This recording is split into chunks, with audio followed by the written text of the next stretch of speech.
That's right. I did get a chance to catch up with both candidates. Well, Rupe, you actually caught up with one candidate. But the bottom line here is that I found my unscientific poll. A lot of people watched the debate. A lot of people thought it was a very lively debate. And as far as these two candidates, the day after the debate, a couple little additions and some corrections. Take a look. Mostly when I look back at the debate, people were shocked by the governor's answer on schools. That's something that I've heard the most from people saying, how could she possibly have said that our kids were only out for 3 months? As you probably recall, Mrs. Dixon was accusing me of closing schools for 2 years. Under my orders, schools were closed for 3 months. Then it reverted to the local level. We did encourage a pause when we had a spike before vaccines came.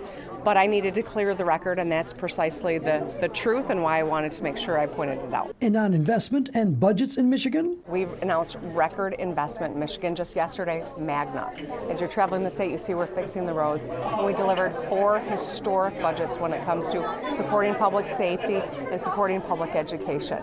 We're making real progress here in Michigan. We want to make sure that we are using taxpayer dollars in the most responsible way possible and also phase that out over time. And I believe, like I said in the debate, 9 states in the country have no income tax, and those states are economically thriving right now. Tudor Dixon sitting down with Fox 2's Rupe Raj. Let's expand our existing companies, let's help our existing businesses, and let's stop closing small businesses and make Michigan thrive again with a partner in state government.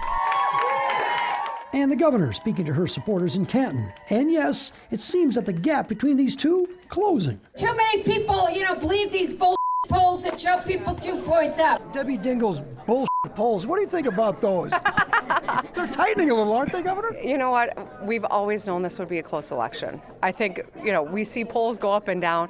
We've always been very clear. This is going to be a close election. I hope we bleeped that word out sufficiently. You did.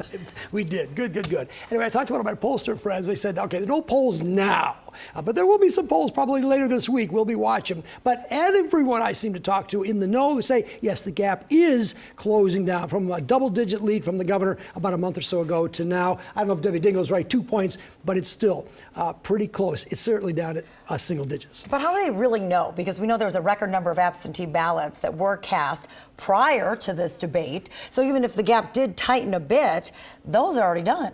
And the strategy here is to do the debates toward if you're the incumbent, you do them closer to the election. Yeah. If you're not, Tudor Dixon wanted to debate, I think, of day one. So it just depends. But yeah, we don't know until the absentees come in. And I'm told there's going to be a lot of absentee, could be 50% perhaps, or more, but it's probably going to be about that. And generally speaking, across the country, when you look at these debates, the incumbent doesn't benefit from a debate. Right. The person who's running against them does. In this case, I know that Tudor Dixon wanted to do yet a 3rd debate. Oh, absolutely. 4th debate if you could squeeze one in too. I think that's the way of the world. And again, when you start voting 45 days or so from the election, then the way the politics, the science of it kind of changes a little bit. But I would say safe to say though, when the polls come out, the number I'd be looking for would be the undecided, because I guess if we truly believe those people, that's the people that you have to sway. We know Democrats are going to vote Democrats, Republicans, but let's take a look at those undecided. We'll get those numbers soon enough. All right. We thought we'd heard fix the damn roads. We never thought we'd heard that kind of polling. That was amazing. I'm just saying.